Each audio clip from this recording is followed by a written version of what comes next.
desenvolvimento das cidades gregas, desenvolvimento este que atingiu todos os campos do saber, da arte, da cultura, da política e também da filosofia, surge no chamado século de Péricles uma nova formulação do conceito de democracia, que está dividida em duas características básicas.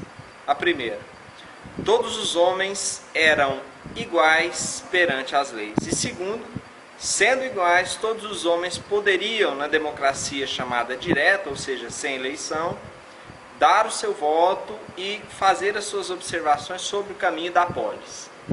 É dessa maneira que surge, no contexto grego, a possibilidade de se persuadir os outros das próprias ideias. Com isso, nós temos o advento dos sofistas, dos quais nós já falamos em vídeos anteriores. E desse modo, nós temos também o advento daquele que seria o primeiro grande filósofo da história da filosofia, chamado de Sócrates.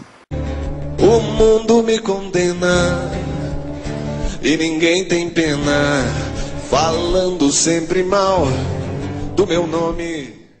Para Sócrates, os sofistas não eram nem sábios e nem filósofos, uma vez que ensinavam as pessoas apenas a persuadir, ou seja, a enganar, fazer valer as suas ideias.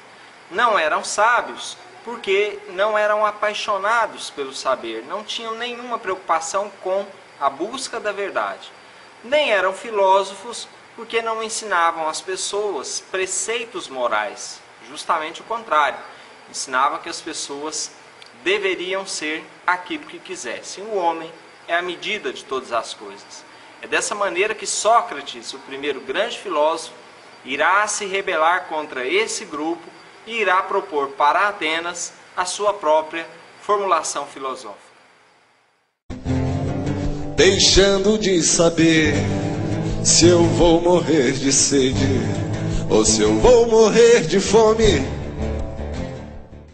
Antes de procurar persuadir os outros, antes de procurar enganar as pessoas ou controlá-las do ponto de vista da linguagem, Sócrates propunha um autoconhecimento, ou seja, é a célebre frase "conhece-te a ti mesmo", atribuída não a ele, mas a qual foi de grande uso na sua filosofia. Conhecer a si mesmo é conhecer o homem, é conhecer o ser humano, é conhecer as suas paixões, é saber como utilizar-se da razão para controlar as afecções ou as emoções humanas. Esse vai constituir-se no problema antropológico de Sócrates, ou seja, o que é ou quem é o homem. É assim que Sócrates inicia a sua filosofia pelas ruas de Atenas. Mas a pergunta que surge então é: quem foi Sócrates? De onde ele veio? O que ele fazia? Alguns teóricos, como Justin Gardner, comparam Sócrates à figura de Jesus. Isso porque Sócrates não deixou nada escrito. Tinha discípulos, andava pelas cidades ou pelas ruas ensinando e interrogando as pessoas. Seus discípulos eram pescadores na sua maioria, além de outras características. Por exemplo, Sócrates foi condenado à morte assim como Jesus. Sócrates, assim como Jesus, não fugiu da morte ou enfrentou a sua sentença. E se tornou eternizado, claro que em caminhos ou formulações diferentes. Mas a filosofia hoje me auxilia a viver indiferente assim. Nessa prontidão sem fim, vou fingindo que sou rico, pra ninguém zombar de mim. Não me interessa que você me diga. Se Sócrates não deixou nada escrito, como é que nós sabemos da vida e da teoria dele? Existem 3 fontes básicas sobre Sócrates: o seu discípulo Platão,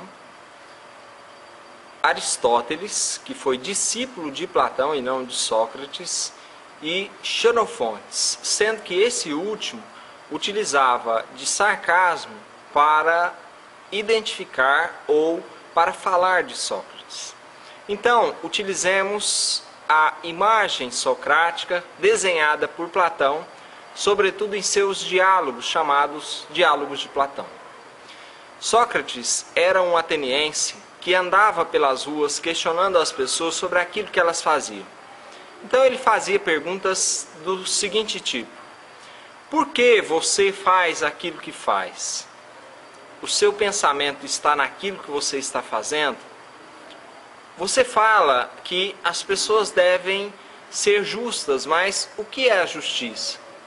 Você diz que os amigos são a coisa mais importante na vida, mas o que é a amizade? Você fala que ama as pessoas, mas o que é o amor?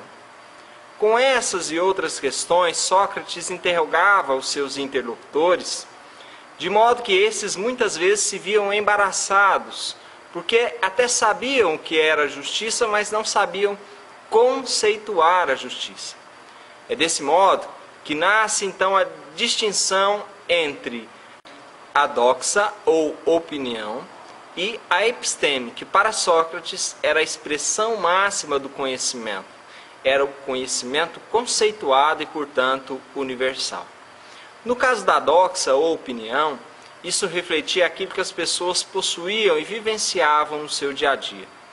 As pessoas, para Sócrates, ou falam de coisas, ou falam de pessoas ou dos outros, mas raramente elas utilizam a linguagem e o encontro com outras pessoas para falarem de si mesmas. É essa a distinção socrática do conhecimento que vai marcar então uma parte da teoria de Sócrates expressa na filosofia de Platão, denominada de elencos. Não me interessa que você me diga que a sociedade é minha inimiga, pois cantando nesse mundo vivo escravo do meu samba, muito embora vagabundo.